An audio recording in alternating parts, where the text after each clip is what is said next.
George Gershwin, 1898–1937.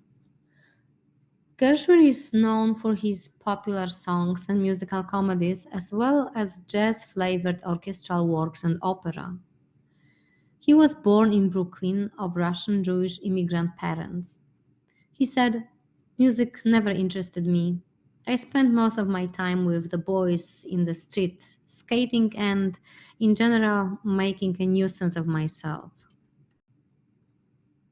His first interest in music came when he was 10 and heard through an open window Dvorak's Humoreske played by a young violinist at a school assembly. After hearing this flashing revelation of beauty, he taught himself to play piano hit tunes of the day on the neighbor's piano. When he was 13, he started taking music lessons.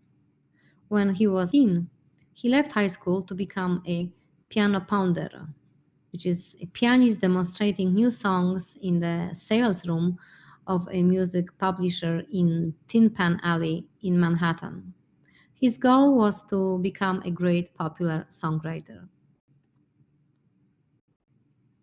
Gershwin, even at the height of his career, looked for every opportunity to take lessons in music theory, composition, and orchestration. After 3 years of piano pounding, he started writing songs. Success came quickly. At age of 20, he wrote La La La Lucille, his first complete Broadway musical. Next year, his song Sweeney was a tremendous hit and its recording sold in millions of copies. During the 1920s and 1930s, Gershwin collaborated with his brother Ira, who wrote lyrics. Almost all of Gershwin's compositions were very successful. In 1924, Gershwin launched the triumphant premiere of his Rhapsody in Blue at the concert hall. In 1934, Gershwin began to write his most extended work, the opera Porgy and Bess, which deals with the lives of poor black people in Charleston, South Carolina.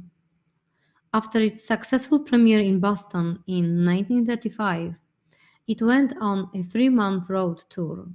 Since then, it has been performed all over the world, including a most recent production at the Metropolitan Opera. Gershwin was an outgoing person. He liked parties and sports. He became a wealthy man. During the year 1937, he began to experience dizziness. One day he fell into a coma and was rushed to the hospital. He had a brain tumor. An emergency operation was performed, but it was unsuccessful and Gershwin died at the age of 38. Rhapsody in Blue, Gershwin's most famous work, was commissioned by the bandleader Paul Whitman for a special concert to be given on Lincoln's birthday in 1924. The concert was only 5 weeks away, and Gershwin was busy preparing his musical comedy, Sweet Little Devil, for its Boston tryout, and therefore he didn't want to take the commission. Finally, he agreed. On his way to Boston, while traveling on the train, Gershwin decided on the form for his Rhapsody in Blue. It was on the train, with its steely rhythms, its rattled bang, that I suddenly heard and even saw on paper the complete construction of the Rhapsody from beginning to the end, he later recalled.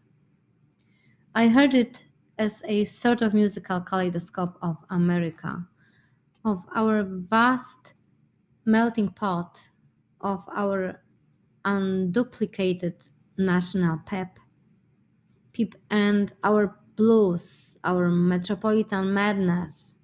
By the time I reached Boston, I had a definite plot of the piece. Rhapsody in Blue electrify the audience with its novelty, its memorable melodies, and its distinctive American flavor. Let's listen to part of the Rhapsody in Blue.